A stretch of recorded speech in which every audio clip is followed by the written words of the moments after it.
Welcome to the Inspire to Invest podcast, where we're sharing inspiring stories from business owners, entrepreneurs, and real estate investors on the pursuit of wealth and financial freedom.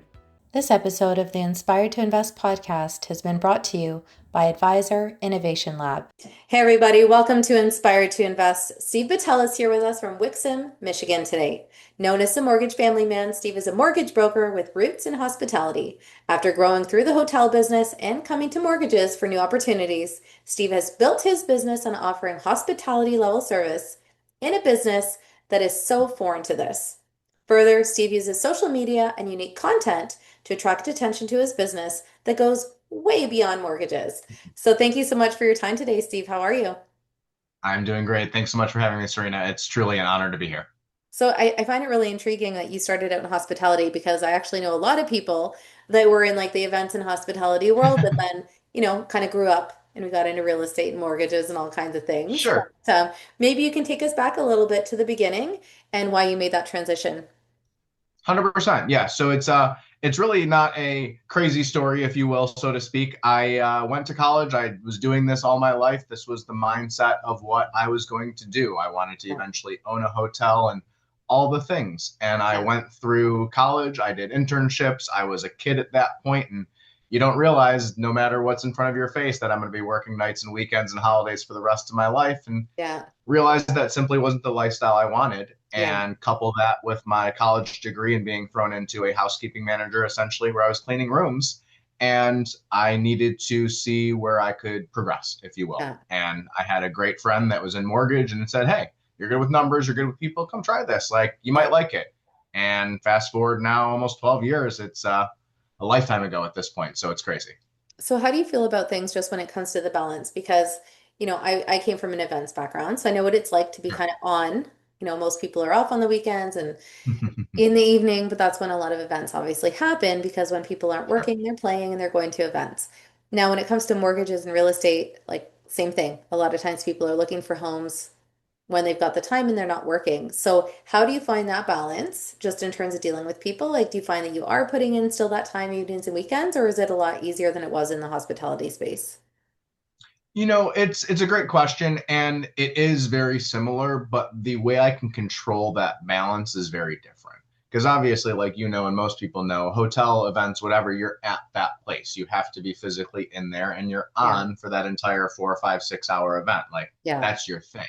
Whereas for me now, yes, I'm 100% on call. I can't tell you the last time I took a vacation without my laptop or went somewhere without my cell phone. Like, it's the bad evil, if you will, but it's the Yeah. reality that we deal with, that, hey, I can take a phone call whenever I need to. I can do something whenever I need to, Yeah. but it's also an amazing choice. I can work through the day. I take off at 6 to 9 usually to do my kids' bedtime, dinners, all the fun stuff. And Yeah. then I go back to my desk at 9 p.m. And yes, I might work till 1 a.m., 2 a.m. and thing crazy stuff like that, but it gives me the opportunity to, like you said, work on people's time and still have Yeah.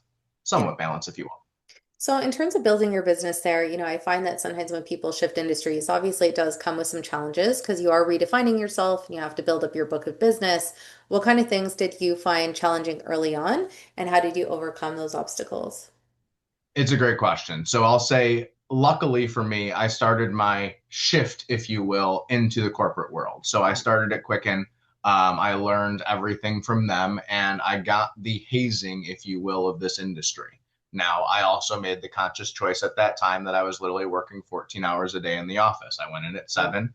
I'd dial all day long. When everyone stopped, I'd put loans together and hope the next day that someone would answer. Fast forward 5 years, I could do that all in one phone call, and it was much easier, but it was a choice of the time. Now, Yeah. fast forward to now 3 years ago when I actually built my book, I decided at one point, essentially, I'm turning off all the stuff, all the leads, all the crap, all the things that everyone else is doing. Yeah. And what can I do? And I said, social media and engage the community. And it's been tough and it's been amazing and it's been everything in between, but it is Yeah. so much more fun than calling the person that said, "You're the 50th person that's called me today. Get Yeah. off my phone." Yeah. Yeah. No, I can appreciate that. So I know that that's something that a lot of people are afraid of doing, and they say, oftentimes success lies in the things that you are avoiding, right? So for Sure. a lot of people, whether it's realtors, sales reps, mortgage brokers, a lot of people are really uncomfortable with the idea of calling people up because they have that fear of rejection. It can be really nitty-gritty and stuff like that. What are some kind of tips and tricks that you learned so that, you develop that thick skin and you've got that persistence? Like, did you have some open-ended questions that you used, or like, how did you make sure that you made the most of those dials? It's awesome. No, I mean, the number one is realizing that I'm on the phone, and the worst that someone can do is hang up on me. Like, truthfully, I had to take years to grasp that idea that, you know, it sucks and they're off the phone, but okay, move on to the next one. Yeah.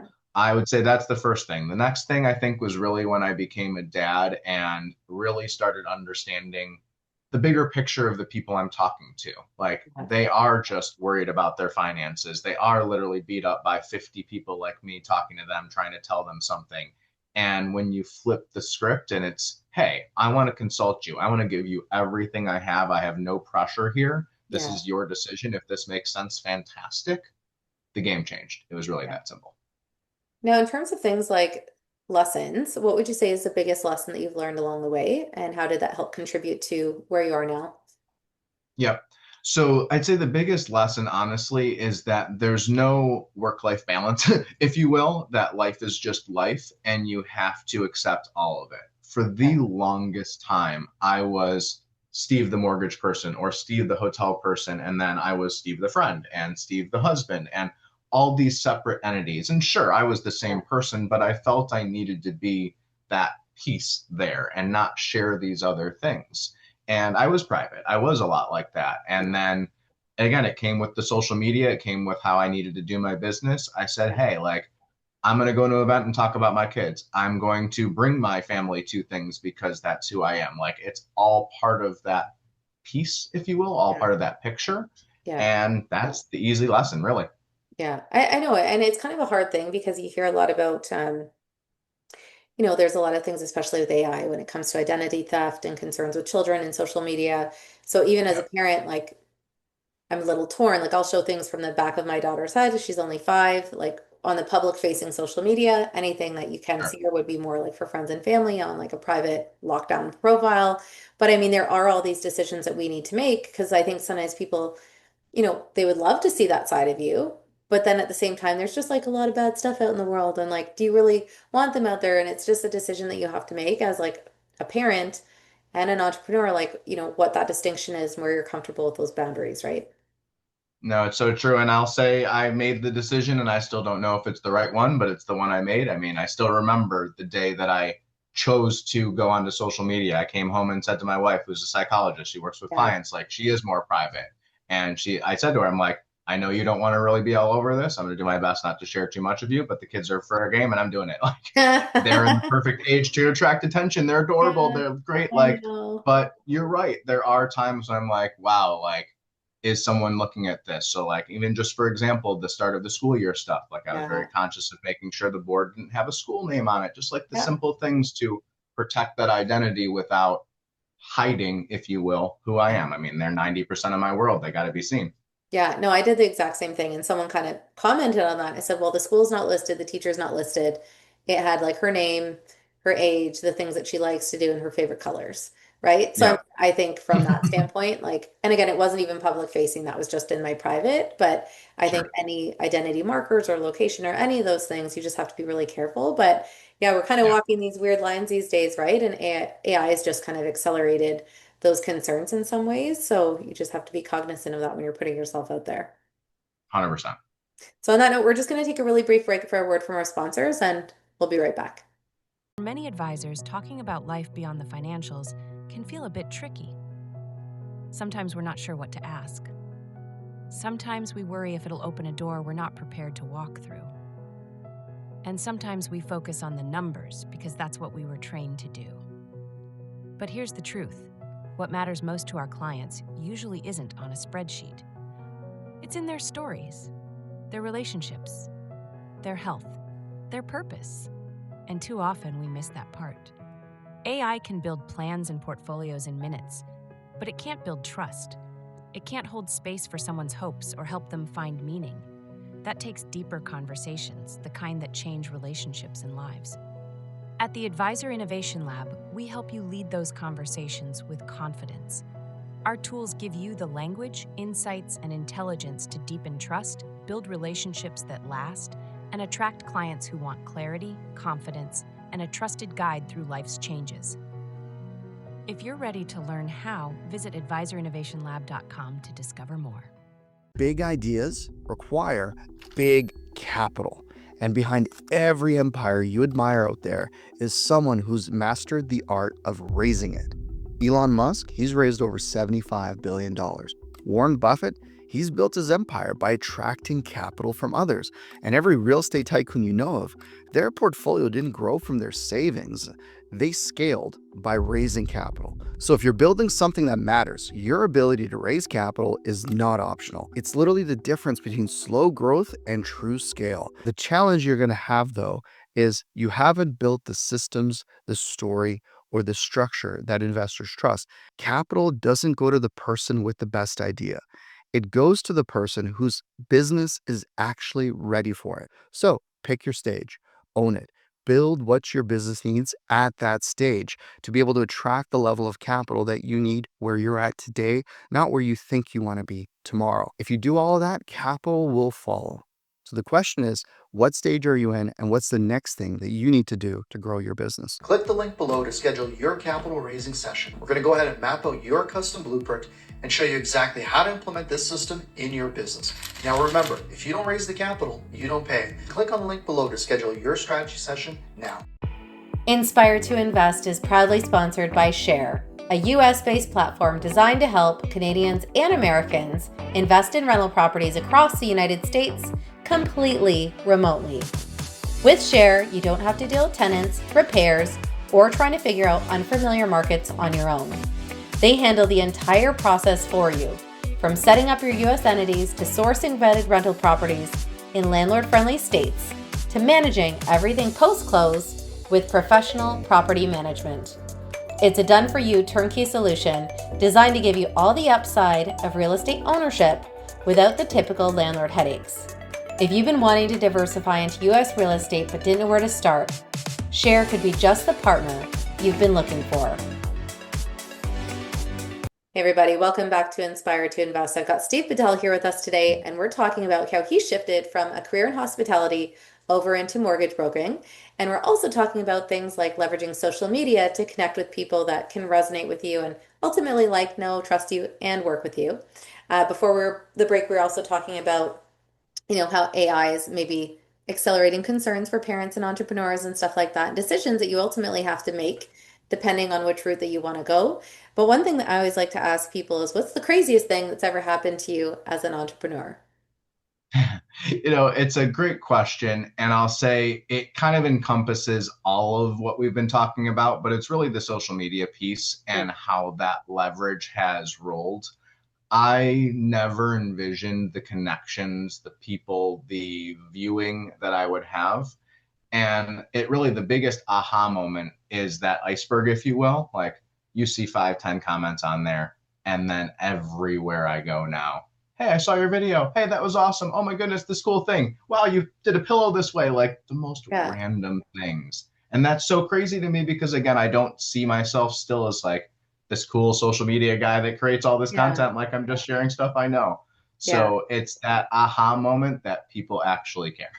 Yeah, and I find that really interesting too because I shifted over from a business where I always put like my team forward, the brands that we worked with forward. Like, I would pop up in social here and there, but I really didn't focus on it from a personal branding perspective.